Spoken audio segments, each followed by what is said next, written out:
안녕하세요. 오늘도 사연살롱을 찾아주셔서 감사합니다. 저는 30대 중반의 직장인이자 한 가정의 아내입니다. 저에게는 나이 터울이 10년 나는 여동생이 하나 있어요. 올해로 24. 얼굴도 참 예쁘고 성격도 둥글둥글하니 마음 씀씀이도 무척 고와요. 수능 성적이 전국 상위 2%에 들었을 정도로 공부까지 잘하는 엄친아랍니다. 부모님으로부터 좋은 유전자란 유전자는 다 물려받은 덕분이죠. 저는 동생을 너무 사랑하는 동생 바보예요. 부모님께서 일찍 돌아가셨던 탓에 두 자매가 서로 의지하며 자랐고 언니인 저는 동생을 거의 딸처럼 키웠기 때문입니다. 뭐 굳이 그런 이유 아니어도 어딜 가든 사랑받을 동생이기는 하지만요. 지금으로부터 몇 년 전 동생이 딱 20살 대학교 1학년 1학기 수업을 듣고 있던 시절이었죠. 당시 저는 사내 연애로 만난 남자친구와 결혼 준비를 하고 있었어요. 동생도 성인이 되었고 대학교까지 들어갔겠다. 이제 새 가정을 꾸려도 되겠다는 생각에서였어요. 결혼식 전날 동생은 저를 부둥켜 안고 펑펑 울더군요. 딸 자식 멀리 시집 보내는 친정 부모의 눈물처럼요. 언니한테 시집살이 같은 거 막 시키고 그러면 어떡하지? 이상한 사람들이면 어떡해? 걱정은? 나 언니야. 너 키워낸 네 언니. 시집살이? 누가 얌전히 당해준대? 아니 그래도 혹시나 정말 아주 만약에 이상한 사람들이면 언니 그렇게 못 믿어? 하긴 언니가 가만히 당하고 있을 사람은 아니지. 암튼 행복해야 돼. 알지? 너도 그만 좀 울어. 언니 어디 안 가. 결혼해도 평생 네 언니 해줄 거야. 그니까 힘든 일 있거나 어려운 일 있으면 숨기지 말고 다 얘기해. 언니가 지켜줄게. 엄마 아빠처럼. 그렇게 저는 결혼식을 올렸습니다. 신혼방은 시댁에 차렸어요. 동생이 대학 졸업할 때까지 등록금은 저와 남편이 책임지기로 했고 그래서 돈을 아껴야 했거든요. 시댁은 시어머님, 시아주버님, 남편 이렇게 세 식구였습니다. 얼핏 보기에는 아주 평범한 집안이었죠. 문제는 시아주버님이었어요. 시아주버님은 통신사 직원이었고 남편과는 저와 동생 사이처럼 나이 차이가 많이 나는 관계였어요. 그때 남편이 30대 초반, 시아주버님이 50대 초반이었으니까요. 사실 50대 초반이라는 나이를 듣고 조금 놀랐어요. 전 최소한 50대 중반은 넘겼으려니 생각하고 있었거든요. 시아주버님은 심지어 여자를 한 번도 못 만나본 노총각이었습니다. 상황이 이러하니 남편과 시어머니는 늘 시아주버님 걱정이었어요. 특히나 시어머니는 아주버님에게 혹시나 결혼 상대라도 생긴다면 유산을 미리 떼어주는 것도 모자라서 땡빛을 내서라도 결혼 준비 단단히 챙겨주겠다는 작정까지 하고 계셨습니다. 저도 두고 보기만 할 수는 없었어요. 일찍이 돌아가신 친정 부모님의 가르침이 떠올랐어요. 가족의 어려움은 가족이 힘을 합쳐야 한다. 결혼했으니 저도 시댁의 가족이 된 거잖아요. 그래서 직접 도움을 주기로 했습니다. 있잖아 여보, 내가 선자리라도 한번 마련해볼까? 왜? 어디 좋은 사람이라도 있어? 잘 알아봐야지. 맨날 걱정만 하는 어머니 보는 것도 짠하고 해서. 혹시 재혼 자리 생각해? 무슨 아주버님이 나이는 있어도 초혼인데 함부로 재혼 자리 들이밀면 실례지. 글쎄. 마음은 고마운데 잘못되면 괜히 자기만 양쪽에서 난처해질까 싶어서. 맨날 걱정만 하지 말고 일단 한번 알아보자. 좋은 인연 있을 거야. 찾아볼게 내가. 마음을 맞춘 저와 남편은 그날로 시아주버님에게 좋은 인연이 되어줄 분을 찾아 나섰죠. 친구의 친척, 직장 선배의 지인, 아는 사람의 아는 사람 등 저와 남편의 인맥이 닿는 만큼 최선을 다해 알아보았고 상대방에게 신뢰가 되지 않는 선에서 그분이 좋은 사람인지를 살폈습니다. 그런데 이상했어요. 선자리를 두 손 들고 환영할 줄로만 알았던 시어머니의 반응이 영 뜨뜻미지근한 거 있죠. 혹시 따로 정해둔 인연이라도 있나 싶었어요. 만약 그렇다면 저와 남편이 추진하고 있는 선자리가 크게 불쾌할 수도 있는 일이잖아요. 그래서 시어머니에게 여쭈어 보았더니 딱히 뭐 그다지 하는 뜨뜻미지근한 대답과 함께 묘하게 기대에 찬 시선만 돌아왔어요. 시어머니의 뜨뜻미지근한 대답과 영문 모를 기대에 찬 시선에 저희 부부는 갈피를 잡을 수가 없더라고요. 걱정과 고민을 거듭하다가 아주버님에게 물어봤어요. 선자리를 만들면 나갈 의향이 있냐고요. 그러자 아주버님은 기다렸다는 듯 한박 웃음을 지으며 나가겠다고 대답했어요. 시아주버님도 시어머니의 기대와 똑같이 시선을 저희 부부에게 보내더군요. 그때 그 기대가 무엇인지 미처 몰랐던 저와 남편은 준비해둔 선자리들을 예정대로 진행했어요. 그런데 혹시 상대분들이 다들 마음에 들지 않으셨나요? 재수 씨는 그걸 꼭 말로 해야 하나 보죠? 아니요, 보면 알겠어요. 처음에 한두 번은 말도 없이 커피만 마시다가 일어났다고 하고 지난주랑 오늘은 펑크까지 냈으니까요. 그래서요. 그분들 어디가 어때서 인연이 되기에 부족했는지를 알려주셔야 저희가 다음 준비를 해드릴 수 있잖아요. 나이가 너무 많아요. 네? 요즘 남자 나이 50이면 한창입니다. 여자 나이 50이면 쉬어 터진 찬밥이고. 혹시 그 말을 상대방 앞에서 하신 건 아니죠? 했는데요. 안 됩니까? 실망입니다. 이런 분인 줄은 몰랐네요. 알았으면 선자리 안 만들었죠. 황당했어요. 상대방 여성분들께 하나하나 연락을 드려 시아주버님의 무례에 대한 진심 어린 사과를 전했어요. 그분들께서는 저희가 무슨 잘못이냐며 용서해 주셨지만 용서를 받으면서도 죄송하고 면목이 없더라고요. 특히나 여자 나이 50 어쩌고 했던 시아주버님의 말은 화가 참 많이 났고 도저히 그냥 넘어갈 수가 없었습니다. 저희 부부의 체면 때문이 아니에요. 남자 여자를 다 떠나서 사람이 사람에게 쉬어 터진 찬법 어쩌고 하는 건 되게 몹쓸 짓이니까 화가 난 거죠. 고민하던 저와 남편은 시아주버님의 인연 찾기를 완전히 그만두었어요. 더는 누구도 소개를 시켜줄 엄두가 나지 않더라고요. 행여 선자리가 잘 되어 결혼을 한다고 쳐도 결혼 다음이 더 걱정이었고요. 여성에 대한 잘못된 가치관을 가지고 있는 시아주버니가 이어주었다는 건 하나만으로도 저와 남편은 이미 큰 잘못을 저지르는 것이기 때문이었어요. 저와 남편이 선자리 만들기를 그만두거나 말거나 시아주버님은 자기가 무슨 잘못을 했는지도 모르는 주제에 저희 부부를 향해 자꾸만 기대에 찬 시선을 보내왔습니다. 그래서 저와 남편은 솔직하게 다 얘기했어요.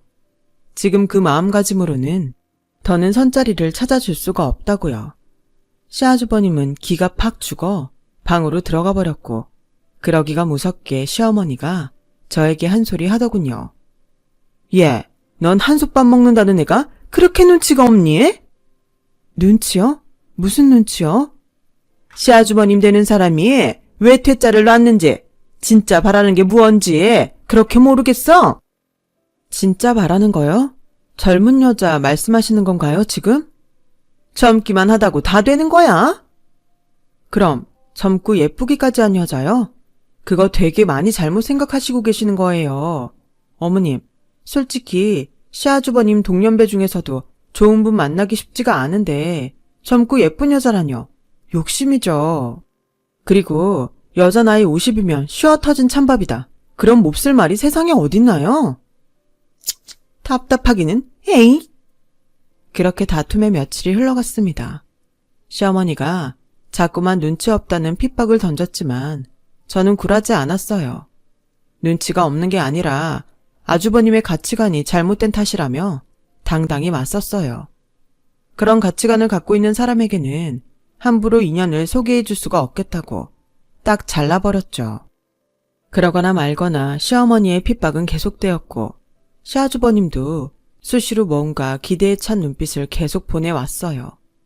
저와 남편이 아무리 더 이상의 선자리는 없다고 완강하게 잡아떼어왔자 아주버님의 기대에 찬 눈빛은 그치지를 않더군요. 아주버님은 정 그러면 자기가 알아서 할 테니 걱정하지 말라며 이상한 자신감을 보이면서도 계속 기대에 찬 눈빛을 보냈어요. 왠지 느낌이 이상했어요.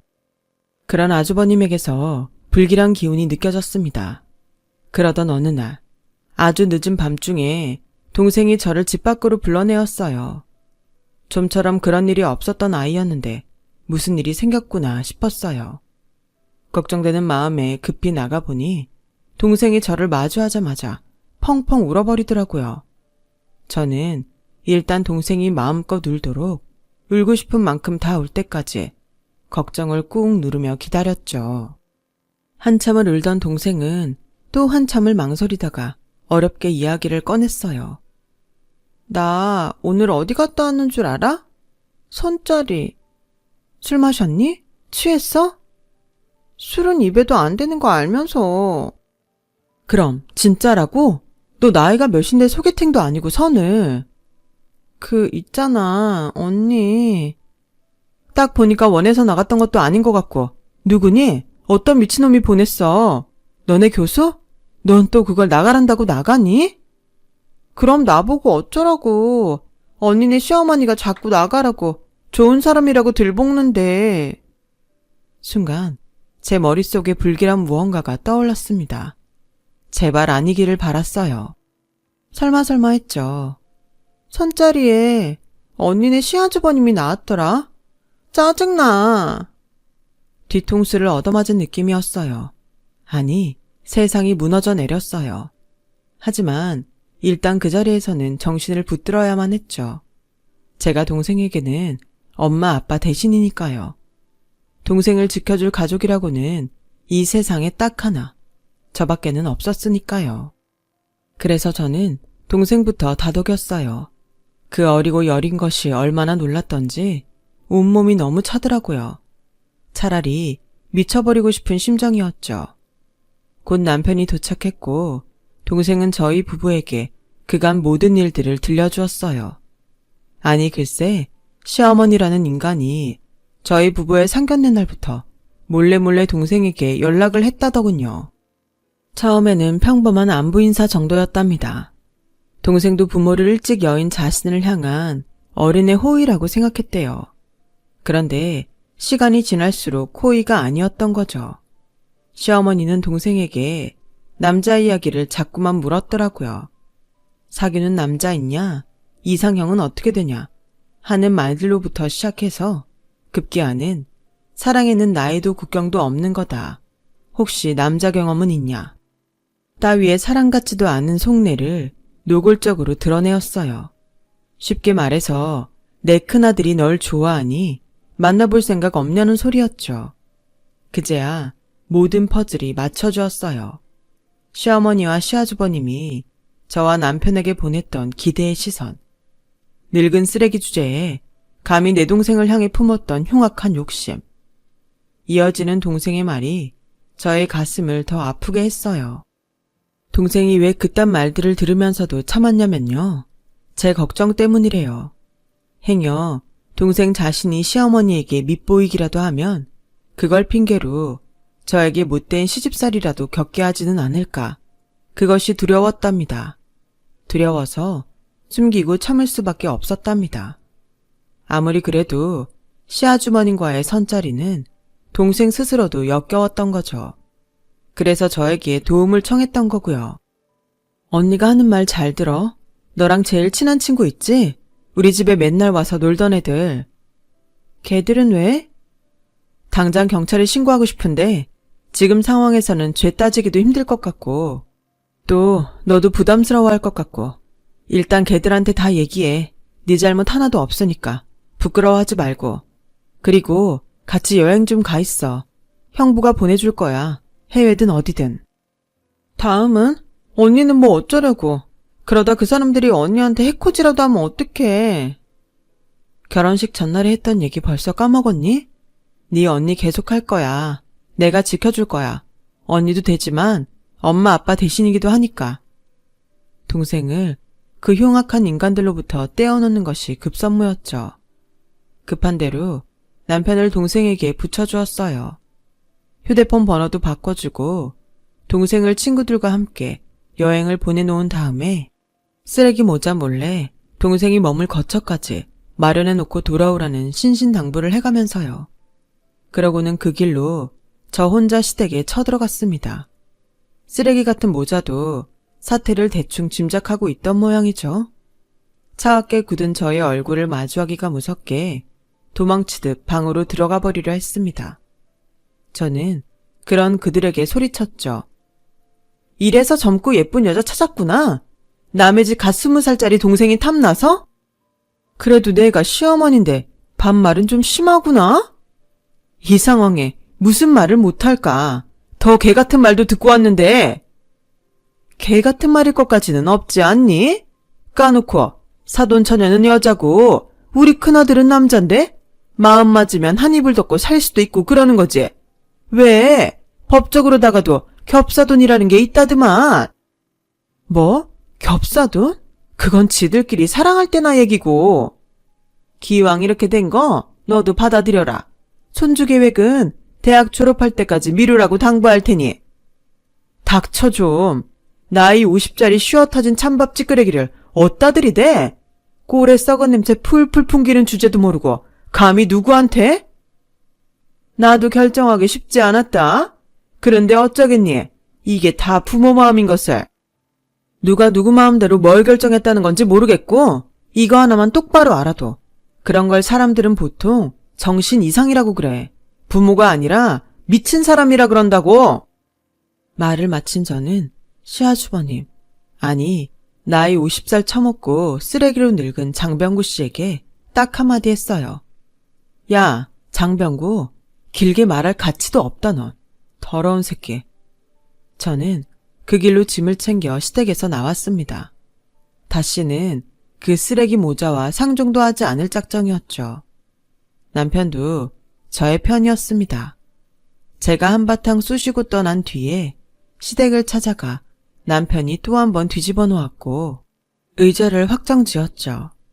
제가 동생을 지키기 위해 부탁했던 임무들도 모두 완수해 주었고요. 그런 저희의 경고가 먹혀서일까요? 쓰레기 모자는 한동안 잠잠했습니다. 동생이 여행에서 돌아온 뒤로도 이상한 조짐은 없었어요. 그렇게 사건은 마무리되는 줄 알았죠. 하지만 쓰레기 모자는 더러운 심성을 끝내 버리지 못했어요. 시작은 시모였어요. 동생의 학교를 수시로 찾아오기 시작했다더군요. 동생의 친구들이 시모를 쫓아내봤자 며칠 뒤면 천연덕스럽게 다시 나타났습니다. 신고도 해보았지만 경찰도 뾰족한 수가 없는 모양이더라고요.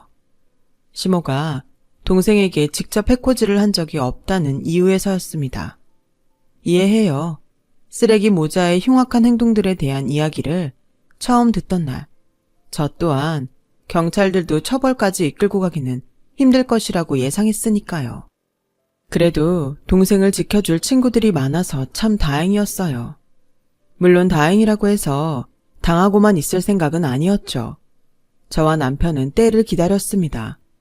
그러던 어느 날 추악한 장병구가 저희 부부에게 빌미를 주었죠. 통신사 직원이라는 지위를 불법적으로 이용해 동생의 바뀐 휴대폰 번호를 알아내었고 먼저 연락을 해온 것이죠. 저와 남편은 쾌재를 불렀어요. 동생 명의로 된 휴대폰은 사실 저희 부부가 들고 있었거든요. 동생에게는 친구 명의의 휴대폰을 하나 개통해 임시로 쓰게 해두었고요. 저희는 장병구에게 연락하지 말라는 단답을 남기고는 번호를 바꾸었습니다. 그러기 무섭게 장병구가 또 번호를 알아내 연락을 하더군요. 연락하지 말라는 단답과 번호를 바꾸기가 10번쯤. 마침내 모든 준비가 끝났어요. 며칠 뒤 장병구는 세련되고 젊어 보이는 차림이라고 생각했는지 80년대 촌스러운 청청 패션을 쫙 빼입고 신이 나서 집을 나섰더군요. 저희 동생으로부터 만나서 얘기하자는 문자를 받았기 때문이었죠. 그날의 약속을 데이트쯤으로 착각했던 모양입니다. 아주 잘된 일이었죠. 그 문자는 저희 부부가 보낸 것이었으니까요. 장병구가 가발을 휘날리며 해벌쭉 약속 장소로 도착하는 순간 대기하고 있던 카메라들의 플래시 세례가 장병구를 향해 일제히 불을 뿜었습니다. 장병구는 겁에 질려 포토라인에 선 범죄자 마냥 쪼그라들었고 그런 장병구를 향한 기자들의 비난과 조롱이 쏟아졌어요. 사돈처녀에게 치근덕거린 것이 사실입니까? 오해하지 마세요. 사랑입니다, 사랑. 사진 찍기 얼굴 좀 가리지 마시고 본인의 행동이 쪽팔린 줄은 아시나요? 거참, 사랑한다니까요, 순수하게. 당사자가 아니라던데요. 더러워 죽겠다던데요. 장병구 씨가 한 행동이 범죄라는 거 인정합니까?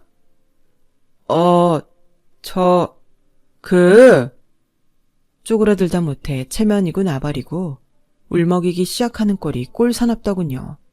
하지만 거기서 멈출 생각은 추호도 없었죠. 그럼 정신병원에 진료받으러 갈 생각은 없으신가요? 오늘 패션도 딱 정신나간 노인의 차림인데. 이러지 마세요, 제발. 이거 나름 메이크업. 제가 무슨 죄를 졌다고 이러십니까? 딸뻘되는 여성에게 치근덕대놓고 잘못이 아니라고 하셨는데요. 그럼 스스로가 당당하다면 이 사실을 기사를 내도 되겠습니까? 살려주세요. 그 말을 끝으로 그놈은 주랭랑을 쳐버렸습니다. 얼마나 급했던지 휙 날아가 버린 가발을 챙겨갈 엄두조차 내지 못하는 채로요. 저와 남편은 장병구가 버려두고 간 가발을 똥유지 집는 것처럼 오만상을 찡그리며 두 손가락으로 집어 쓰레기통에 처박았습니다. 그리고는 기자들의 앞으로 나섰어요. 당연히 기자들은 기자들이 아니었고 약속 장소도 기자회견장이 아니었죠. 다들 동생의 친구들이었죠. 동생을 지켜주기 위해 저희 부부의 부탁을 들어준 고마운 친구들이었어요. 저와 남편은 감사한 마음을 가득 담은 금액을 친구들에게 전했습니다. 혹시 친구들이 부담스러워할지도 모르니 나중에 동생과 같이 맛있는 거라도 먹으러 다니라고 하면서요. 기자회견을 마친 저와 남편은 다음 계획을 위해 찢어졌어요.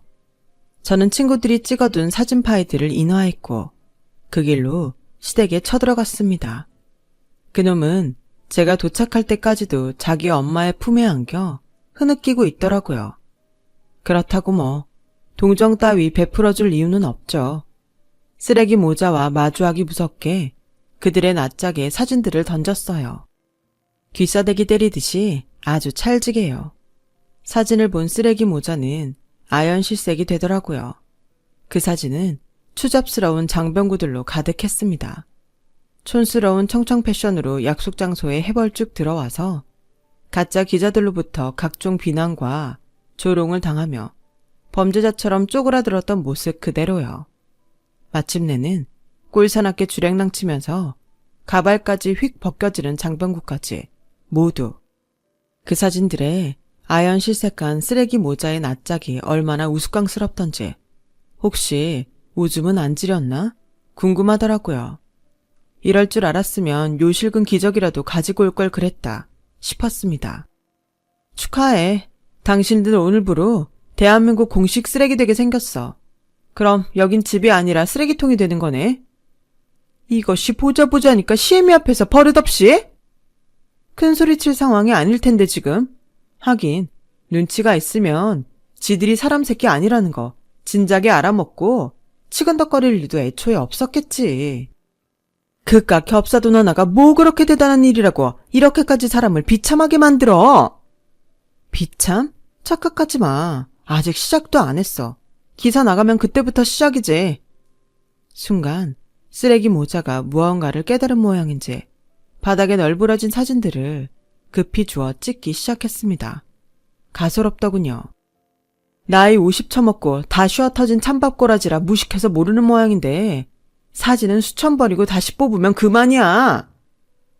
아, 그러니? 아, 이거 참. 미안하게 되었어. 용서해 주렴. 당신들 같으면 이게 용서가 될 일일까? 그래. 말만 하렴. 뭐든. 우리가 어떻게 해주면 기사 나가는 거 막아주겠니? 쓰레기답게 쓰레기처럼 쓰레기통에 처박혀서 없는 것처럼 지내. 다시는 나랑 내 동생 앞에 얼씬도 하지 말고 당신 둘째 아들도 없다 생각하면서 찌그러지라고. 내가 원하는 건 그것뿐이야. 그래, 그러자. 약속하마. 그리고 마지막으로 경고하는데 나는 거리에 쓰레기가 버려져 있다고 피해가는 쪽이 아니야. 오히려 싹 갖다가 치워버리는 쪽이지. 내가 사랑하는 사람들에게 똥 뿌리는 쓰레기라면 더더욱 확실하게. 혹시 몰라서 참고하시라고. 마침 자신의 임무를 마친 남편이 도착했습니다. 남편은 가지고 온 종이 한 장을 장병구의 가슴팍에 거친 손으로 안겨주었습니다. 그 종이를 본 쓰레기 모자는 사색이 되었어요. 남편은 저의 동생과 함께 곧장 경찰서로 이동해 아주버님을 고소했죠. 통신사 직원의 지위를 이용해 동생의 개인적인 정보인 전화번호를 불법으로 알아낸 혐의였죠. 그래요. 남편이 가져온 그 종이는 저희 동생이 아주버님을 개인정보보호법 위반으로 고소했다는 고소 접수증이었습니다. 망연자실한 쓰레기 모자는 한숨만 퍽퍽 내쉬었고 모든 작전을 성공한 저와 남편은 쓰레기통을 유유히 빠져나왔습니다. 장병구 씨는 개인정보보호법 위반으로 벌금형 처분을 받았어요. 그 사실이 직장에 알려진 탓에 해고 처리되어 지금은 백수신세가 되었답니다. 그러는 한편으로 혹시나 저와 남편이 마음이 변해 그날의 사진과 기사들을 온 세상에 공개하지는 않을까 하는 걱정에 시달리면서 지내고 있어요. 평생 안 알려줄 겁니다. 죽을 때까지 노심초사하면서 살라죠. 사랑하는 내 동생에게 불안한 시간들을 안겨준 것에 대한 벌입니다. 누구든 원치 않는 지나친 관심은 그 사람에게 괴로운 시간이고 또 범죄라는 것도 알았으면 좋겠네요. 저는 30대 중반, 동생은 20대 중반이 되었어요. 동생은 몹쓸 사건들을 겪었으면서도 대학을 조기 졸업했고 저희 부부와 잠시 함께 지내는 중입니다. 그리고 저는 이제야 한시름 덜었어요. 언니인 저의 사랑보다 더 깊은 사랑을 아낌없이 줄 남자가 동생에게 생겼거든요. 좋지 않은 일을 겪은 동생이 더 행복하게 살았으면 하고 진심으로 바라봅니다. 저의 긴 사연 들어주셔서 고맙습니다. 들어주신 분들 항상 꽃길만 걸으시길 바랍니다. 여러분, 사연 댓글에 응원과 현명한 조언 부탁드려요. 좋아요와 구독은 저에게 큰 힘이 됩니다. 오늘도 좋은 일 가득하세요.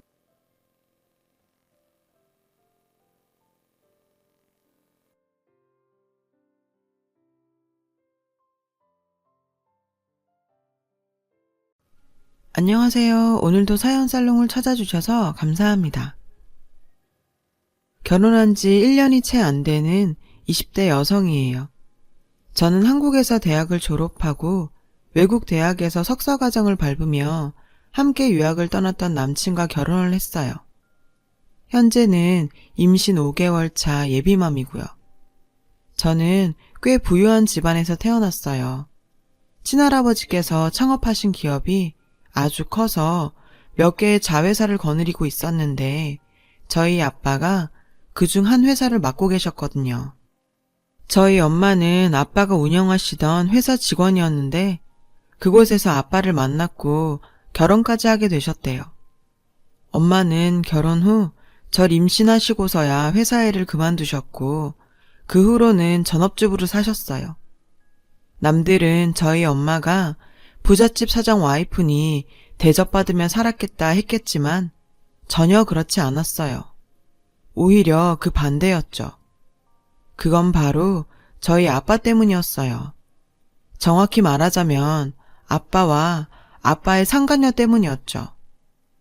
아빠는 회사에서 엄마를 보고 반해 오랜 시간 쫓아다닌 끝에 결혼까지 하게 됐지만 결혼 후 엄마가 저를 출산하고부터는 엄마한테 마음이 완전히 떠나버렸대요. 그때부터 밖에서 여자들을 만나고 외도를 하기 시작한 거죠. 엄마를 더욱 힘들게 했던 건 아빠의 태도였어요. 아빠는 부끄러울 게 하나도 없다는 듯 당당한 태도로 여자들을 만나고 다녔거든요. 당신 사람 만나고 다녀요? 엄마가 작정하고 따졌더니 남자가 사업하다 보면 상황상 그럴 수도 있는 거지. 아빠는 완전 철판을 깔고 이렇게 말하더래요. 자존심 강한 엄마는 비참하고 서러워서 죽고 싶었지만 그럴 순 없었죠. 언젠가 엄마가 그러셨는데 엄마가 더럽고 치사해도 살아야겠다 마음먹었던 건 바로 저 때문이었대요. 결혼한 직후 임신에 가진 유일한 딸인 저를 보며 엄마는 살아갈 이유를 찾았던 거예요. 하지만 제가 4살이 되었을 무렵 아빠는 기어이 엄마를 한 번 더 무너뜨리고 말았죠. 당시 전 고작 4살이었지만 그날 일이 또렷하게 기억이 나요. 신기할 정도로요. 엄마랑 같이 마트에 가서 장을 보고 돌아오던 참이었죠. 저희 집은 마당이 있는 단독주택이었거든요. 울타리 앞에 아빠 차가 서 있었어요. 아빠가 퇴근하기엔 이른 시간이었기 때문에 엄마도 저도 의아해했죠. 집에 들어갔더니 현관엔 아빠 구두와 처음 보는 신발이 놓여 있었어요. 거실에 들어가니 먼저 아빠가 보였고 옆에는 처음 보는 어떤 아줌마가 있었어요. 사실 아줌마라고 하기엔 젊은 나이로 보이긴 했지만 어쨌든 4살짜리 어린애한테는 아줌마였죠. 그 아줌마는 품에 아기를 안고 있었어요. 어린 아기는 잠들어 있었고요. 그 아줌마와 품에 안긴 아기를 본 엄마의 얼굴을 전 아직도 잊을 수 없어요. 엄마는 장바구니를 현관 앞에 맥없이 떨어뜨리고 석고상처럼 하얗게 변한 얼굴로 아빠와 그 아줌마, 그리고 그 아기를 번갈아 바라보았어요. 아빠는 멈춰선 엄마 앞으로 당당하게 걸어와서 선언하듯이 말했죠. 이제부터 이 집에서 같이 살 거야. 동생이다 생각하고 잘 챙겨주라고. 먼저 애 키워봤으니까 잘 좀 도와주고. 아들이지만 딸 키우는 거랑 별 차이 있겠어? 그리고는 제 쪽으로 몸을 굽히고는 머리를 쓰다듬어 주시면서 이렇게 말했어요. 우리 아영이 동생 생겨서 좋지? 잘 챙겨줘야 해. 그러더니 아빠는 몸을 돌려서 그 아줌마에게 쉬라고 한마디 하고는 밖으로 나가버렸어요. 곧이어 차 시동 거는 소리가 들렸고 아빠는 차를 타고 가버렸어요. 아빠는 그렇게 엄마의 가슴에 엄청난 비수를 꽂고는 변명도 없이 자리를 피해버렸어요. 엄마는 잠시 멍하니 있다가 말없이 거실 소파에 앉아있는 그 아줌마와 아기에게 다가갔어요. 그리곤 제 손을 꼭 잡고 그 아줌마를 똑바로 바라보며 말했죠. 나도 바깥 양반한테 버려진 거나 다름없는 마당에 별로 내세울 것도 없지만 이 집에서 같이 살려면 쥐 죽은 듯 살아요. 내 딸한테 말 걸 생각, 나한테 이래라 저래라 할 생각, 우리 모녀랑 좋든 나쁘든 무슨 관계 맺어볼 생각 꿈도 꾸지 말고. 애는 알아서 잘 키워봐요. 그 사람이 자기가 데려왔는데 돈은 줄 테니까. 그래도 애 낳은 게 어찌 보면 동아줄이네요. 지금까지는 그냥 놀기만 했는데 그래도 자기 애라고 책임감은 있었던 모양이니까. 그 말을 들은 아줌마는 고개만 끄덕일 뿐 아무 말도 하지 않았어요. 엄마는 저를 데리고 2층 방으로 갔어요. 그리고 아무렇지 않게 옷을 갈아입히고 놀아주었죠. 하지만 그날 밤 엄마는 제 옆에 누워서 몰래 울었어요. 그 아줌마랑 사는 게 처음엔 크게 불편하지 않았어요. 엄마 말대로 아빠가 그 아줌마에게 돈은 따로 주는 것 같았고 아줌마는 그 돈으로 아기 용품이나 자기한테 필요한 것들을 사서 썼거든요. 집안일은 할 줄 아는지 자기 밥은 알아서 해먹고 아기도 자기가 돌봤으니까요. 저는 어린 마음에 아기가 귀엽기도 하고 궁금하기도 했지만 그래도 엄마의 마음을 알 것 같아서 절대로 가까이 가거나 아기에게 관심을 가지는 티를 내지는 않았어요. 아빠란 사람은 참 뻔뻔했어요.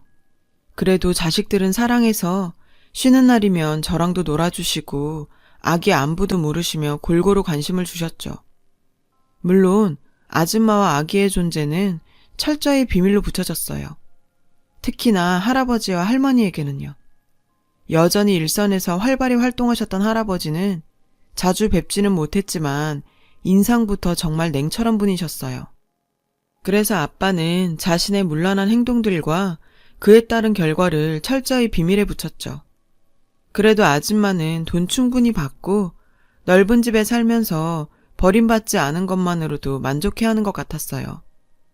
엄마 말대로 엄마와의 충돌도 거의 없었어요. 아주 가끔씩 집안에서 뭘 물어봐야 할 때는 몰래 제게 조용히 물어본 적이 있는 정도였죠. 그럼 어린 저는 그냥 아무렇지 않게 이건 여기 있어요. 저건 저기 있어요. 하고 대답해 주었고요. 그럴 때마다 아줌마는 자기가 말 건 거 엄마한테 말하지 말라고 신신당부를 했었어요. 그런데 전혀 예상치 못했던 일이 생겼어요. 바로 저희 엄마가 세상을 떠나신 거예요. 제가 초등학교 2학년이던 9살이 되던 해 겨울이었어요. 엄마가 스스로 한 선택이었어요. 발견한 사람은 아이러니하게도 아빠였죠. 당연히 저는 직접 보지는 못했어요. 토요일 아침에 늦잠을 자고 일어나니 집안이 소란스럽더라고요. 나가보니 이미 엄마의 시신이 흰 천으로 덮여져 있었어요. 화장실 안을 들여다보니 샤워봉 위에 수건을 여러 개 연결시킨 끈이 끊어진 채로 걸려 있었죠. 아빠는 엄마가 평소 우울증을 심하게 앓고 있었다고 주변에 이야기했어요. 엄마 스스로의 선택이라는 걸 숨길 수 없으니 뒷말이 나오기 전에 선수를 친 거죠. 할아버지와 할머니에게도요. 저는 어린 나이였지만 이제 다시는 엄마를 볼 수 없다는 사실을 잘 알고 있었어요. 화장한 엄마를 납골당에 안치시키던 날, 저는 정말 많이 울었어요. 엄마가 너무 불쌍했거든요. 바람난 남편의 내언녀와 혼의 자식까지 키우며 살다가 간 인생.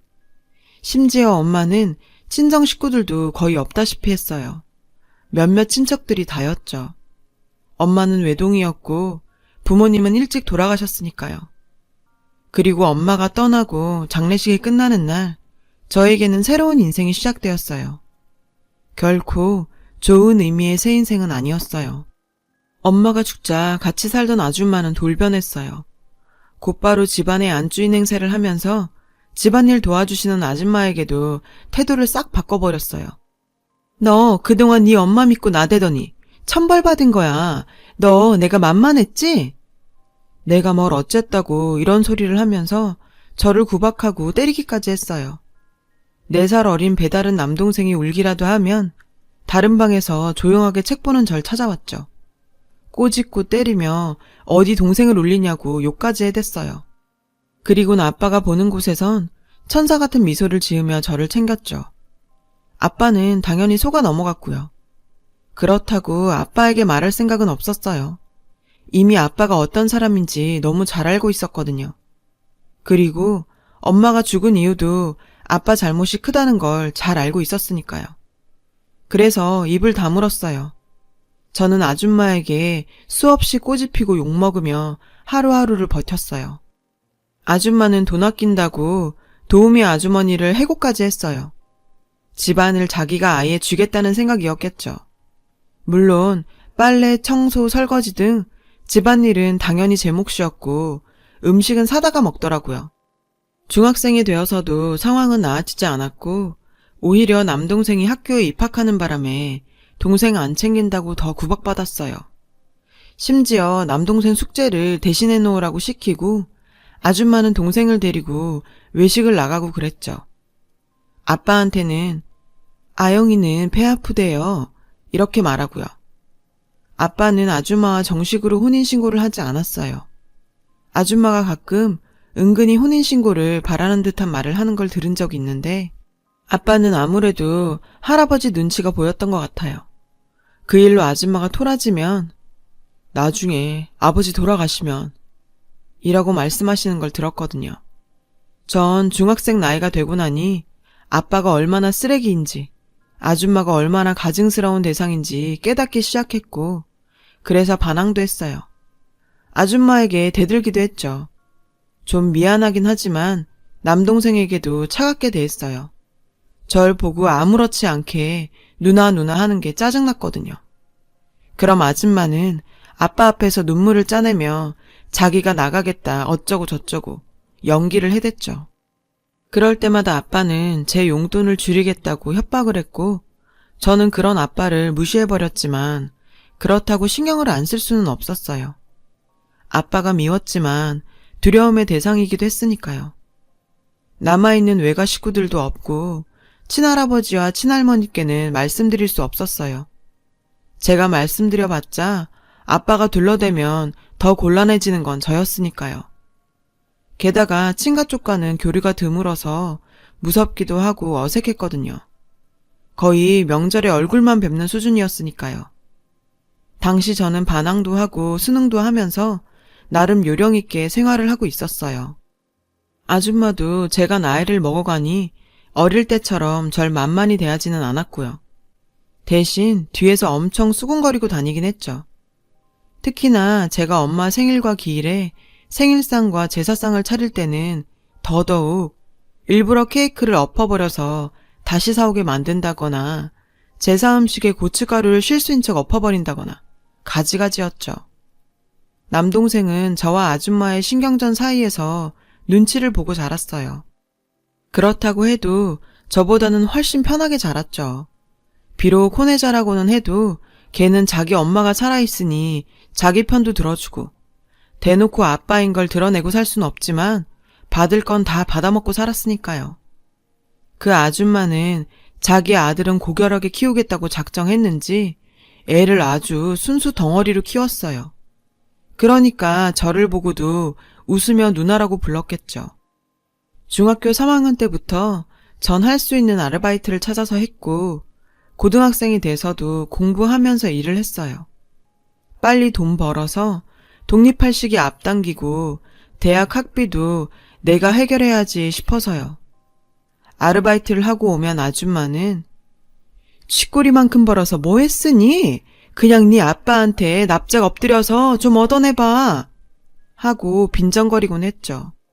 언젠가는 아줌마가 제 지갑에서 지폐를 훔치는 걸 잡은 적도 있어요. 참 어이가 없었죠.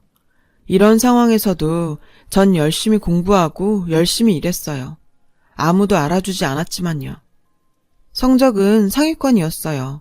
수능 점수도 훌륭하게 잘 나왔고 원하던 대학에도 무난하게 합격했죠.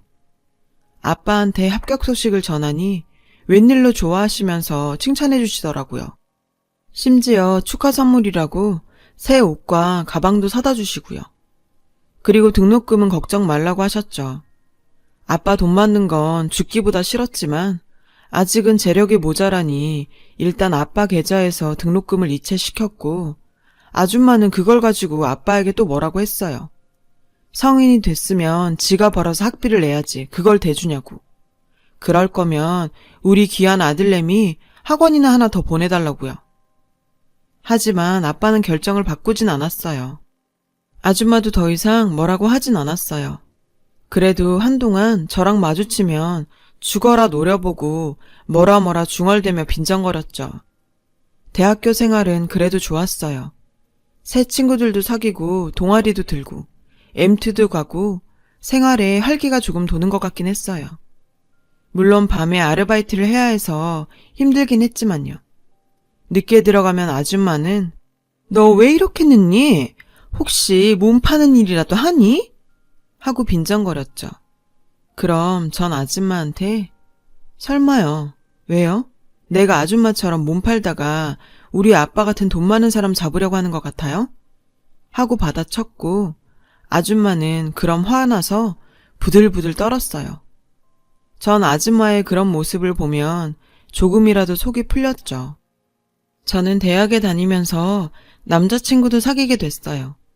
의도한 건 아니지만 남자친구도 꽤 풍족한 집안의 자제였죠. 아버지가 사업을 하시는데 남자친구도 어릴 때부터 아빠가 회사를 이끄는 걸 보고 동경했대요. 그래서 자기도 아빠 회사에 입사하는 게 꿈이었대요. 과도 그쪽 과였고요. 참 신기하더라고요. 우리 집하고 환경도 비슷한데 남자친구 가족은 참 화목한 게요. 집에 초대받아서 갔을 때도 남자친구 부모님은 신혼부부처럼 다정하게 서로를 챙기셨어요. 그 모습을 보고 저는 괜히 더 부끄러워서 남자친구에게 집안 이야기는 일절하지 못했어요. 저도 집에다가 만나는 사람 있다는 얘기는 하지 않았고요. 저는 그렇게 대학을 졸업했어요. 사실 졸업하기 직전에 취업에 성공해서 바로 독립을 하려고 했었죠. 남자친구는 저보다 연상이라 진작에 자기 아버지 회사에 말단 사원으로 입사해서 일하고 있었고요. 그러나 독립을 하지 못하는 일이 터지고 말았어요. 아빠는 제가 대학교 졸업을 1년쯤 앞두고 있었던 때부터 사업을 확장하려고 하셨어요. 자세한 건 모르겠지만 어쨌든 굉장히 바쁘게 돌아다니셨죠. 일주일 내내 안 들어오시는 경우도 있었고 집에 계실 때도 하루 종일 전화통화를 하고 계셨어요. 그런데 그 사업이 뭔지 모르겠지만 잘 안 된 것 같았어요. 아니, 정확한 표현으로 회사를 완전히 말아먹은 것 같았죠. 그날 집에 돌아왔는데 이제 수능을 친 지 일주일이 좀 넘은 남동생이 거실에 앉아 덜덜 떨고 있었어요. 남동생은 제게 안 입고 온 존재이긴 했지만 낌새를 보니 무슨 일이 있는 것 같아서 무슨 일 있어? 하고 물었어요. 남동생은 고개를 저으며 손으로 안방을 가리켰어요. 저는 안방 가까이 다가갔죠. 그러자 아빠와 아줌마 대화가 들리더군요. 그렇다고 백에다 목걸이, 반지, 보석까지 다 갖다 팔면 어떡해요? 지금 집도 팔아야 할 처지인데 어디서 큰 소리야? 당신 지훈이 데리고 다른 데 좀 가 있어야겠어. 내가 갈 데가 어딨어요? 부모하고도 연락 끊은 게 몇십 년인데 지훈이 이제 대학도 가야 하는데 어쩔 거예요? 거기서 투자를 뺄 줄 누가 알았냐고. 내 잘못이야? 아빠 사업에 투자하기로 한 주 투자자가 사기꾼이었던 거예요. 한마디로 아빠 돈만 빼먹고 튄 거죠. 그 바람에 집안이 난리가 났어요. 저는 당시 제 용돈과 생활비를 대부분 제 벌이에서 내고 있었고 아빠 돈은 있으나 마나한 돈이라고 생각해 별로 타격은 없었지만 아줌마는 아니었죠. 아빠가 아줌마의 명품들이나 보석들을 말없이 전부 처분해 돈을 만들고 있었고 정식 배우자도 아니었던 아줌마는 이혼을 하자고 할 수도 없고 그렇다고 자기 벌이를 스스로 하는 것도 아니었으니까요. 당연히 그 명품들을 제 돈 주고 살 수도 없었죠. 저는 차라리 잘 됐다 싶었어요. 비겁하게 보일 수도 있겠지만 이참에 아빠한테 영 끊겠다고 선언하고 독립해서 남자친구랑 돈 모아 결혼할 생각이었죠. 그런 생각을 하던 어느 토요일이었어요. 아빠는 아침 일찍 옷을 챙겨 입었어요. 그리고 저와 아줌마, 남동생에게도 깨끗하게 씻고 깔끔한 옷을 입으라며 청하셨죠. 웬일로 얼굴이 상당히 밝았고 흥분된 상태였어요. 아버지가 오신데 나랑 사업 관련해 이야기하실 것 있으시다고. 며칠 전에 아버지 모시는 이비서한테 살짝 얘기 좀 흘렸거든. 아버지 도움이 좀 필요한데 언질 좀 해달라고. 그런데 오신다네? 그래도 아버지라고 챙겨주시네. 당신은 최대한 단정하게 입고 있어. 여기서 일하는 아주머니라고 둘러댈 테니까. 사업이 어려워졌는데도 일하는 아주머니가 주인집 챙겨주는 것처럼 보이면 아버지가 더 감동받으시지 않겠어? 그 말을 들으면서 우리 아빠란 인간 참 교활하다 싶었어요. 어차피 곧 나갈 건데 적선이나 한번 하자는 마음으로 단정하게 옷 입고 얌전히 기다렸죠. 아줌마도 그렇고 남동생도요. 1시간 정도 지나고 할아버지께서 오셨어요. 명절에 인사만 드렸던 할아버지인지라 몇 년 만에 보는 것 같은 기분이었어요. 깔끔한 수트 차림으로 근엄하게 들어오신 할아버지는 제가 기억하는 대로 날카로운 모습 그대로셨어요. 전 할아버지께 인사를 드렸고 할아버지는 졸업 축하한다고 말씀해 주셨어요. 솔직히 제가 졸업한 걸 알고 계실 줄 몰라서 조금 놀랐어요. 아빠는 약장수처럼 자기 사정을 열심히 포장해서 할아버지께 구구절절 설명했어요. 뭐 다른 건 다 잡설이고 결론은 아버지, 이번에 조금만 도와주시면 저 정말 잘할 자신 있어요. 다른 거 힘드시면 채목 없는 거라도 좀. 아빠 얘기를 가만히 들으시던 할아버지는 옆에서 기다리던 비서를 손짓해 부르셨죠. 이 비서, 이놈 회사 정리 절차 밟고 이놈 권한이고 직급이고 다 회수해. 앞뒤 설명 없이 던져진 할아버지 말씀에 아빠의 얼굴은 사색이 되었어요. 아빠는 소파에서 내려와 덥석 무릎까지 꿇었어요. 아버지, 제가 이번엔 잘못했어요. 한 번만 기회 주시면 정말 잘할 자신 있어요. 할아버지는 그런 아빠 모습을 보시고는 갑자기 테이블을 탁 내려치시며 호통을 치셨어요. 내가 볼 땐 인과응보다. 너 내가 내 기업 계열회사 휘청이는 것도 모르는 천치인 줄 알았냐? 망할 때까지 기다린 거야. 아니, 정확히 말하면 망할 줄 알고서도 그냥 버린 거다. 너는 인간이 글러먹었어. 뭐하고 놀고 다녔는지 내가 모를 줄 알아? 니처, 내 며느리가 왜 그렇게 갔는지 모를 줄 아냐고.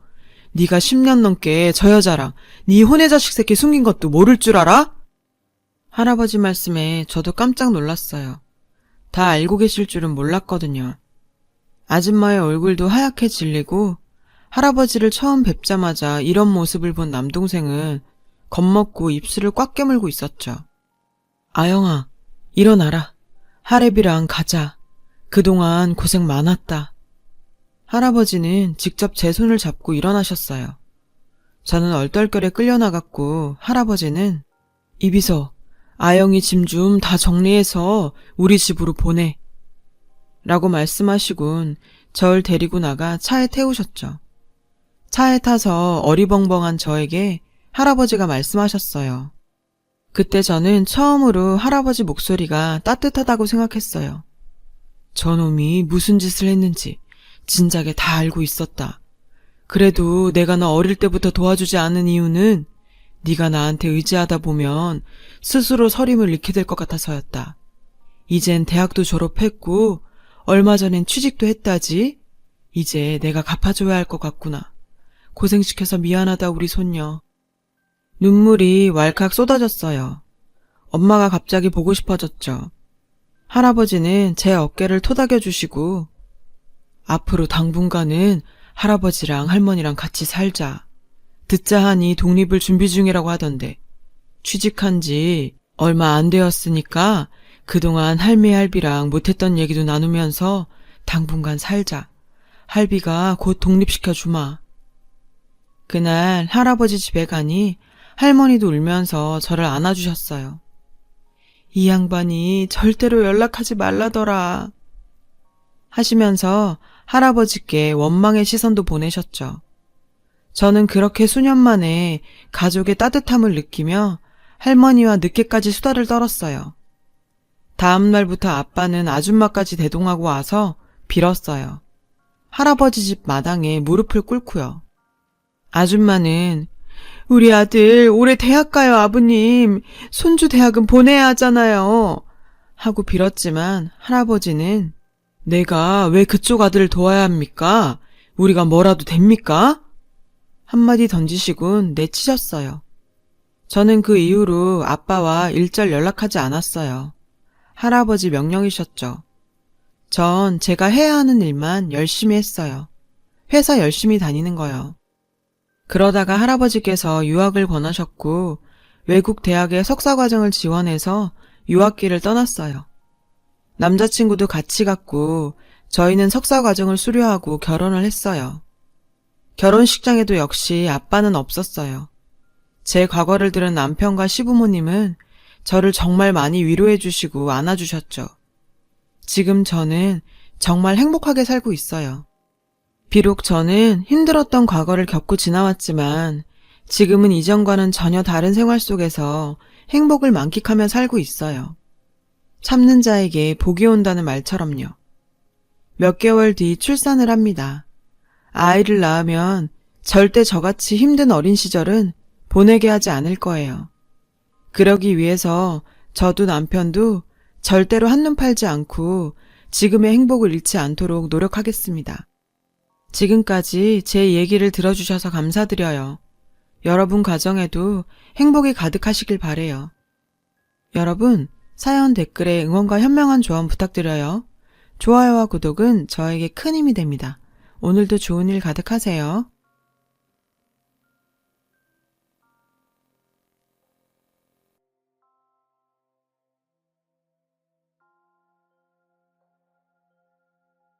안녕하세요. 오늘도 사연 살롱을 찾아주셔서 감사합니다. 저는 서울 영등포구에 살고 있는 30대 후반의 여성이에요. 저는 불과 1년 6개월 전 남편과 이혼을 하게 됐는데, 그건 바로 남편이라는 놈이 정신 못 차리고 대형 사고를 쳤기 때문이었어요. 저 몰래 비트코인에 손을 댄 거 있죠. 그래서 모아놓은 돈 다 까먹었는데도 참 뻔뻔하게 나오더라고요.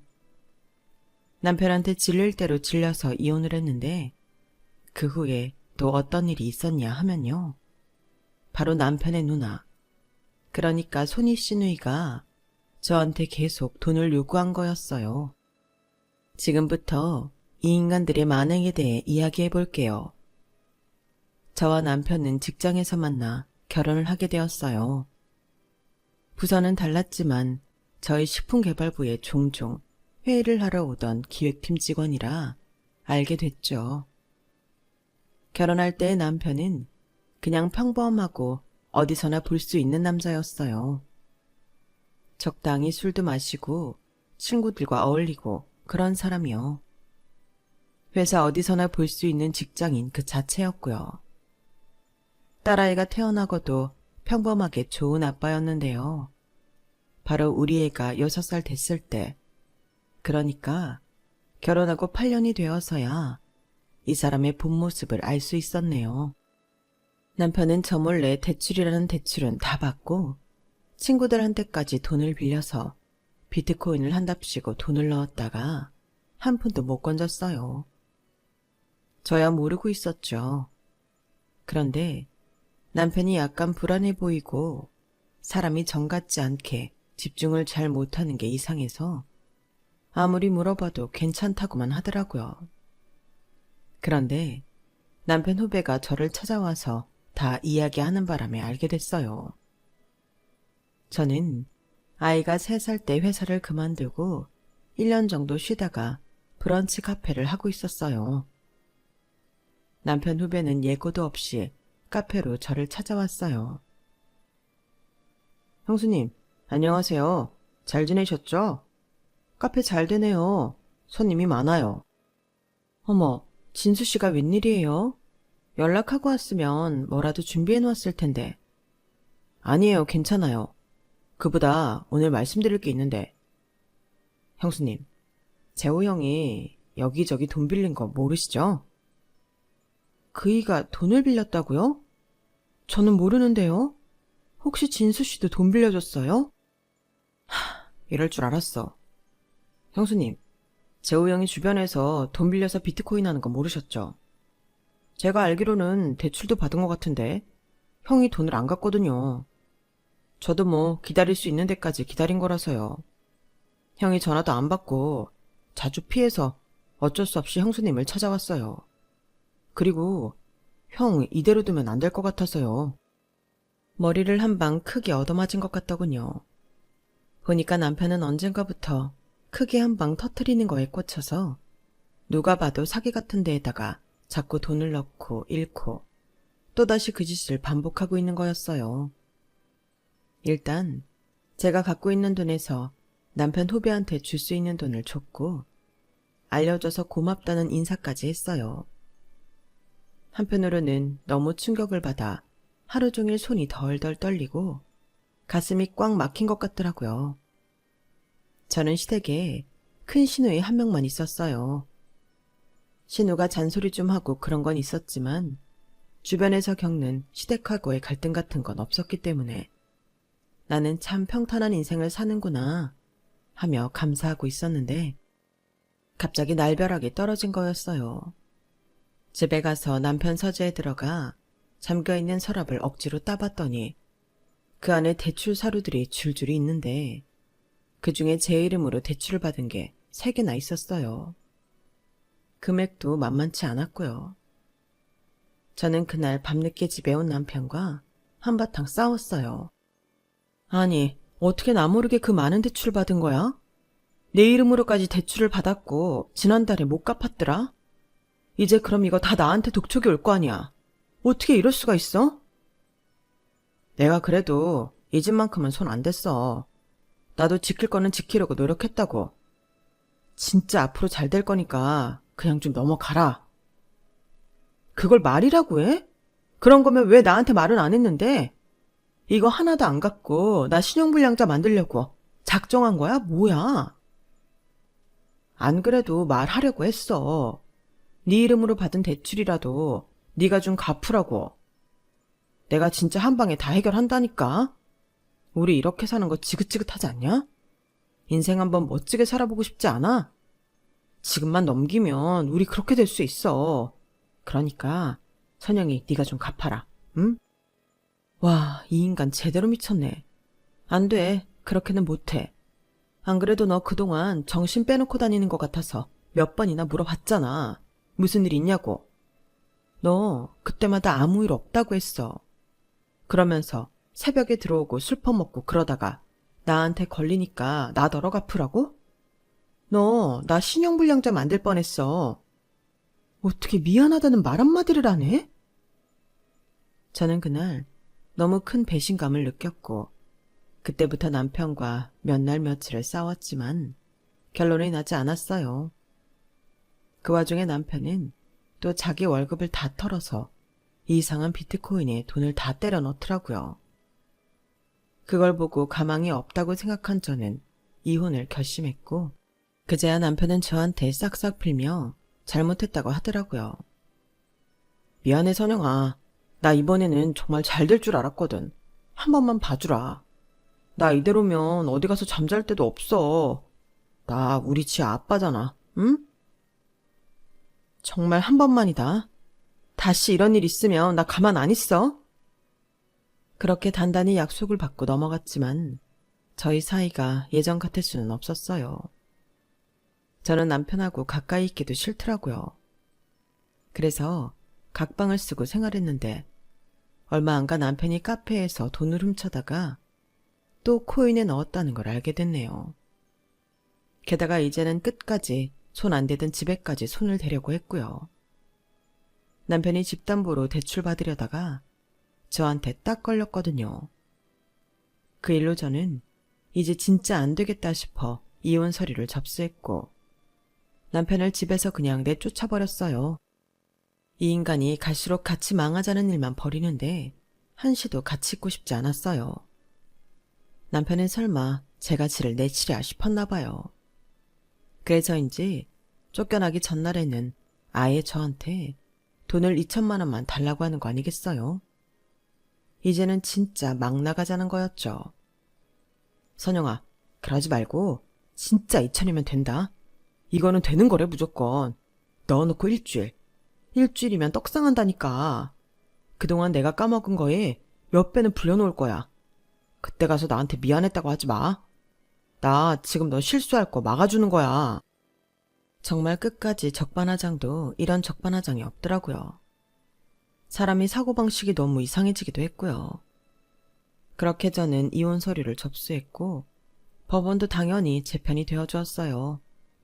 누가 봐도 남편이 가정을 돌보지 않고 돈을 다 탕진해버린 게 맞잖아요. 아이를 키울 수 있을지도 걱정된다며 양육권도 저한테 줬어요. 남편이 까먹은 돈은 전부 남편 책임이 되었고요. 저는 하던 일이 있었고 자리를 잡았기 때문에 크게 힘들지 않았어요. 코로나 때에는 배달로 다 돌렸었는데 그것 역시 수입이 괜찮았거든요. 그동안 맛있고 깔끔하고 친절한 집으로 소문이 나서인지 많이 흔들리지는 않았어요. 저랑 딸아이는 먹고 살만 했죠. 아이가 아빠가 없어서 침울하지는 않을지 걱정했는데 의외로 전보다 더 활기차게 잘 지내더라고요. 그게 저희 친정 부모님과 동생 부부가 신경을 많이 써줘서 그런 것 같았어요. 이혼하고 친정 식구들이 있는 쪽으로 이사를 가서 엄마 아빠가 아이를 더 자주 봐줬거든요. 딸아이가 또 지 이모를 엄청 좋아하는데 이모를 맨날 보니 오히려 전보다 애가 더 생기가 넘쳤어요. 그렇게 저는 과거를 잊고 그저 딸아이 잘 키우고 제 카페 잘 되는 것만 신경 쓰고 살았는데요. 이혼하고 1년쯤 됐을 때요. 그러니까 한 6개월 전에 큰 시누이가 느닷없이 저를 찾아왔어요. 남편하고 이혼하기는 했지만 큰 시누이한테 악감 적은 없어서 커피와 디저트를 대접하며 이야기를 나눴어요. 옳게 잘 지냈지? 혼자 아이 키우느라 고생이 많겠네. 사는 게 다 그렇죠. 형님은 잘 지내셨어요? 갑자기 어쩐 일이세요? 나 우리 지아가 보고 싶어서 지아 만나러 집에 좀 가도 되나? 아, 그러셨군요. 네, 형님 편하실 때 한번 오세요. 아이 고모인데 영 보지 말며 살라고 할 수는 없잖아요. 아이도 고모를 싫어하지는 않았으니까요. 게다가 지금껏 남편은 단 한 번도 아이를 만나러 오지 않았는데 고모는 아이를 보겠다니 좀 고마운 마음도 들더라고요. 아, 고마워할게. 우리 재호랑 이렇게 되고 못 만난다고 하면 어쩌나 걱정했는데. 역시 올케는 된 사람이라니까. 올케가 좋은 시간 알려줘. 내가 우리 지아 좋아하는 거 사가지고 갈 테니까. 저희는 그렇게 약속을 잡았고 시누이는 아이를 보러 집으로 왔어요. 그런데 어째 예전과 달리 사람이 추레해 보이는 게 안색도 영 안 좋더라고요. 카페에 온 날은 바빠서 잘 못 느꼈는데 신우는 어딘가 주눅들어 보이고 무엇보다 신발이 굉장히 달았더라고요. 신우가 꽤 남들 보이는 거에 신경 쓰는 사람이고 무엇보다 신발이나 가방 같은 건 좋은 걸 하고 다녔는데 뭔가 이상하더군요. 아이 선물이라고 사온 것도 어떻게 구색을 맞추려고 하기는 했는데 전에 신우라면 사지 않았을 그런 제품들을 사왔어요. 한마디로 싸구려였죠. 아이들 입에 닿으면 문제 생길까봐 엄마들은 사지 않는 것들요. 그렇다고 앞에서 대놓고 이런 거를 애들 못 가지고 논다고 할 수 없어서 신우가 가면 치우려고 했어요. 그리고 신우한테 식사를 대접했는데 뭐 이거는 정말 개 눈 감추듯 먹어 치우는데 정신이 없더라고요. 밥뿐 아니라 후식 과일이고 빵이고 저는 손댈 틈도 없이 혼자서 다 먹어버렸어요. 형님, 많이 시장하셨나 봐요. 근데 혹시 무슨 일 있으세요? 조심스럽기는 한데 형님이 예전 같지 않으신 것 같아서요. 그러자 신우는 갑자기 통곡을 하며 저를 붙잡더라고요. 재호한테는 내가 누나이자 엄마잖아. 그러니 그놈 돈 까먹은 게 결국 내 짐으로 돌아오지 않았겠어? 나 사는 집도 팔고 걔 돈 갚아주고 지금은 10평이나 되나? 그런 집에 산다. 우리 남편이 3년 전 먼저 가지만 않았어도 이 정도는 아닐 텐데 정말 너무 힘들어. 재호, 그런데도 정신 못 차리는 것 같다. 나 정말 차비가 없어서 어디 나가지 못할 때도 있어. 내가 정말 염치불구하고 이렇게 찾아왔어. 나 일자리 구하러 다닐 차비만이라도 좀 줄 수 없어? 식당이라도 취직하고 월급 나오면 바로 갚을게. 오죽하면 저를 다 찾아왔을까 싶더라고요. 남편은 여전히 정신 못 차린다는 것도 답답했고요. 남편 혼자 감당을 못해서 신우가 집까지 팔았다는 게 남편 놈이 정말 한심했어요. 그래서 저는 제 지갑에 있는 현금을 다 털어서 신우한테 지워줬어요. 다 해서 한 42만 원쯤 되더라고요. 형님, 얼른 좋은 일자리 알아보시고요. 지역마다 여성개발센터 같은 거 있는데 그런 데 가면 안정적인 직장도 찾을 수 있다니까 가보세요. 이거는 저한테 안 갚으셔도 돼요. 굶지 마시고요. 올케, 너무 고마워. 이 은혜 정말 잊지 않을게. 은혜라뇨. 그런 말이 어딨어요. 힘내세요, 형님. 저를 보며 미안해하고 부끄러워하는 신우가 참 안쓰러웠어요. 어쩌다 사람이 저렇게까지 됐나 싶고 남편과 이혼 안 했으면 나도 저랬겠다 싶어 소름도 끼쳤고요. 그런데 알고 보니 신우는 제 앞에서 연기를 한 거였어요. 이 사실을 알게 된 건 몇 달 전이었네요. 그 후로 신우는 툭하면 저한테 연락을 해서 돈을 달라고 했어요. 제가 42만 원을 주고 며칠 안 지났는데 전화를 해서 50만 원만 더 줄 수 없겠냐고 하더라고요. 당장 이것저것 나갈 것들이 있는데 생각을 못하고 저한테 받은 돈으로 면접 보러 갈 때 입을 것들 샀다나요?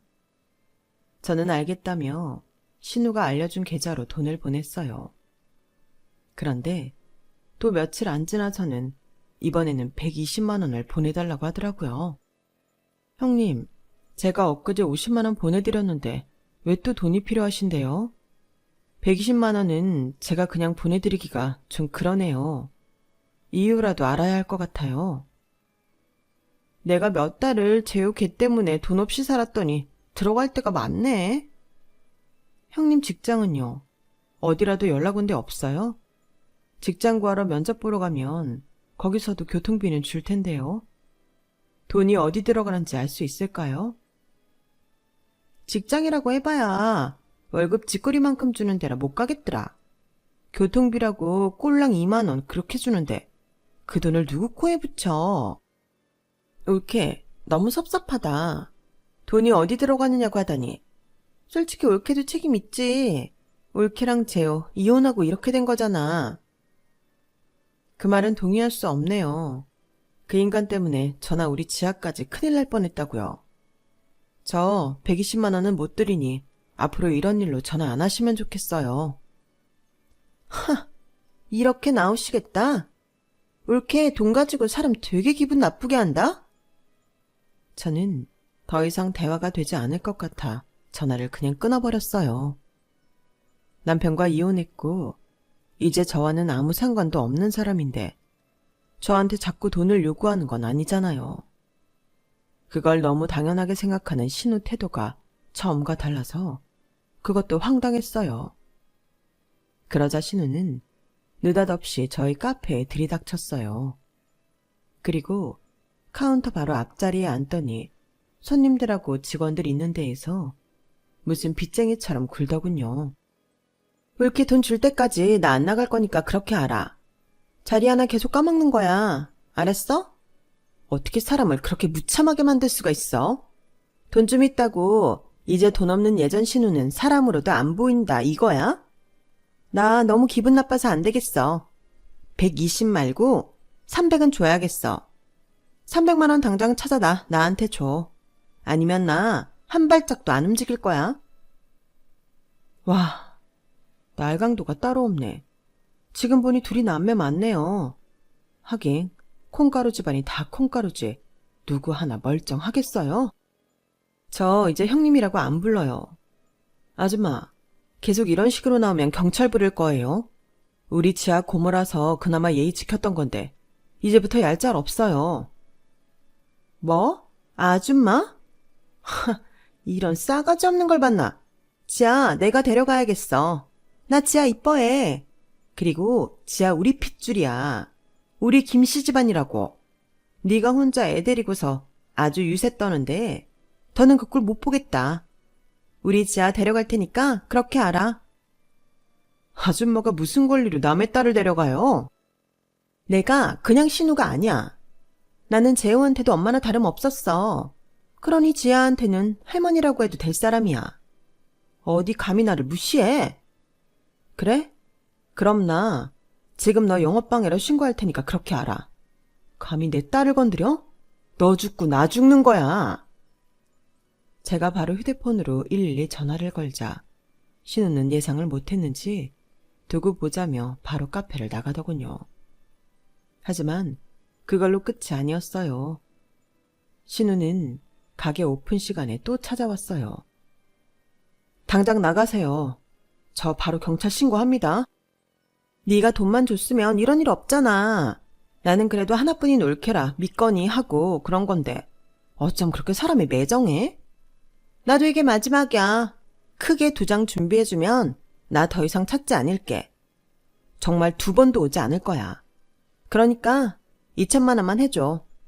안 그러면 나 우리 지아 찾으러 맨날 올 테니까 그리 알아. 양육권이 너한테 있다고 해도 우리 지아 볼 권리 없다는 뜻은 아니잖아? 지금 무슨 말을 하시는 거예요? 지아를 놓고요. 댁말대로 지아가 핏줄이고 손녀 같은 조카면 이러시면 안 되죠. 2천만 원이요? 저한테 맡겨놨어요. 저 진짜 지금 신고할 테니까 그렇게 아세요. 신고해. 신고하라고. 내가 그게 무서울 것 같아? 그래, 경찰 오라고 해. 나 네가 강제로 우리 조카 못 보게 한다고 경찰들한테 내 사연 다 말할 거야. 그런 줄 알아.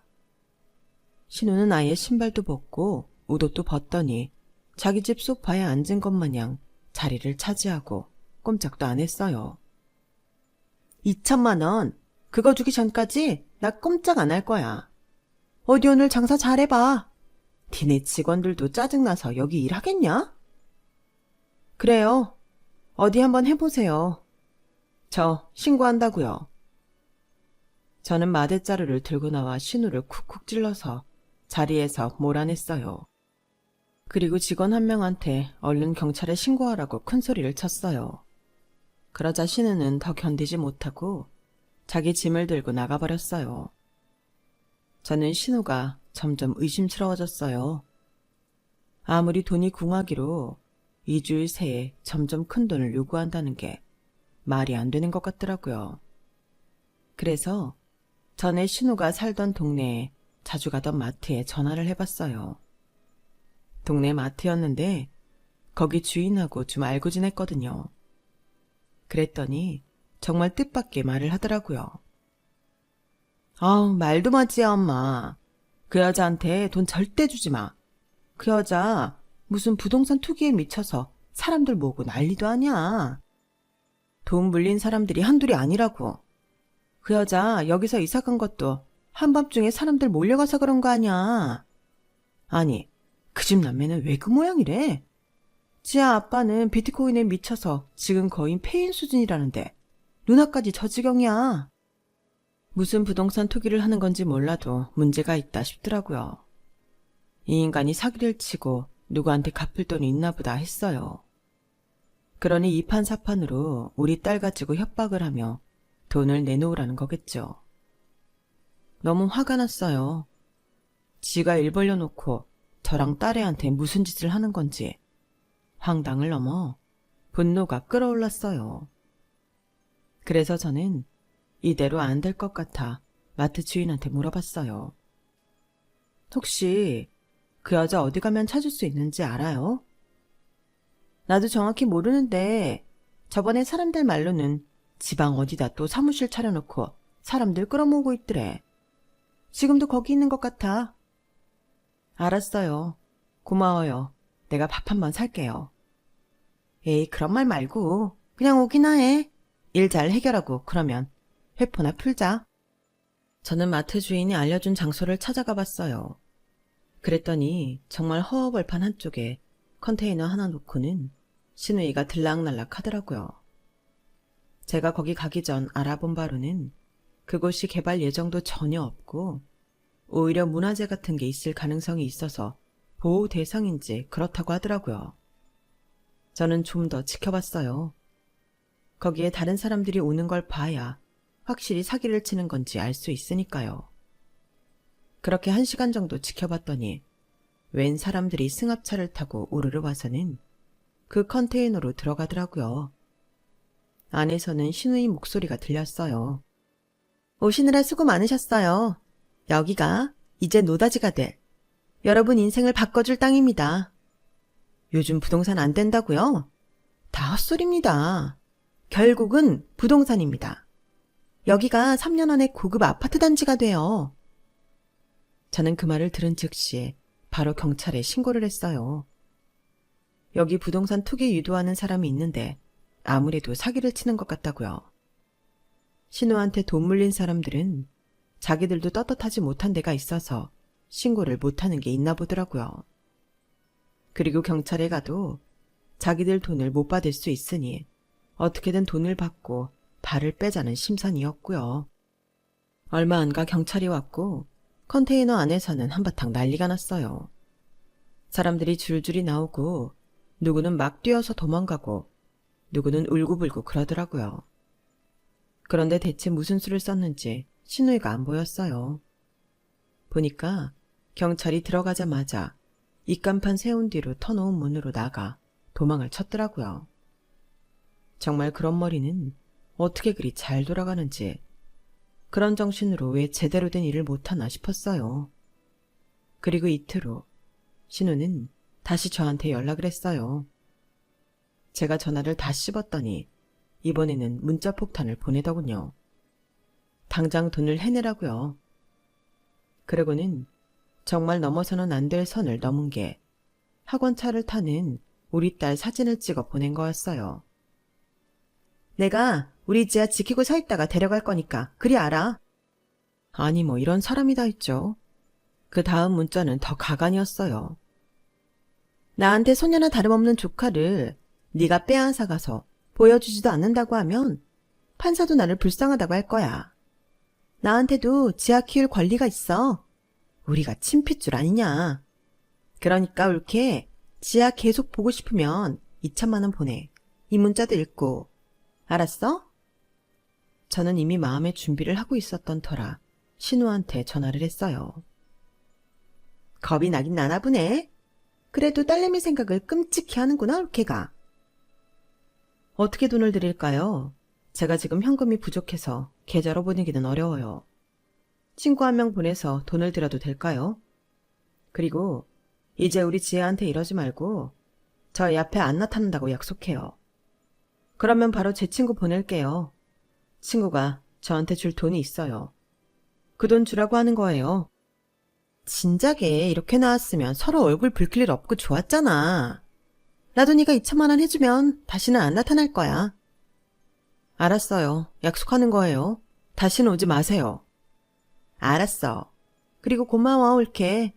아무리 재호랑 이혼했다지만 한 번 맺은 인연이 쉽게 끊어지겠어요. 지아도 있잖아. 그리고 옳게도 재호랑 다시 합치는 거 생각해봐. 나야 오지 말라면 안 오지만 그래도 옳게 우리 집안 사람이라 내가 하는 말이야. 욕이 턱 밑까지 차오르는 걸 정말 겨우 꾹 눌렀네요. 여기서 괜한 말을 할 필요가 없으니까요. 정말 기막힌 게 저 자식 거지 만들 뻔한 인간하고 다시 합치라뇨. 정말 누구 인생 골로 가는 꼴 보겠다는 거지 뭐겠어요. 아무리 자기가 엄마 같은 누나라고 해도 진짜 제 시어머니도 아닌데 정말 선 넘는 말이었죠. 저는 아무 말 없이 일단 돈부터 받으라고 하고 전화를 끊었어요. 제가 진짜 돈 줄 생각은 아니었고요. 그런 식으로 신우를 안심시킨 거였어요. 제정신이 박혀 있으면 저런 사람한테 누가 2천만 원을 주겠어요. 게다가 아이 가지고 장사를 하는데 이건 당연히 신곡감이죠. 저는 신우를 컨테이너에서 찾은 날 바로 저한테 보냈던 문자들이며 전화통화 녹음한 거, 돈 보냈던 이력을 전부 들고 가서 경찰에 신우를 고소했어요. 그리고 딸한테 접근하지 못하게 접근 금지 신청도 해놓았고요. 그런데 딸을 지가 데리고 간다고 하니 이건 빼박이었어요. 그리고 신우와의 약속 시간에 신우가 만난 사람들은 바로 경찰이었네요.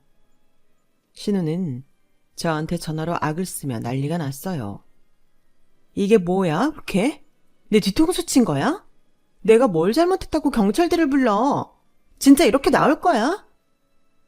제가 말한 친구가 그 경찰들이니까 순순히 따라가세요.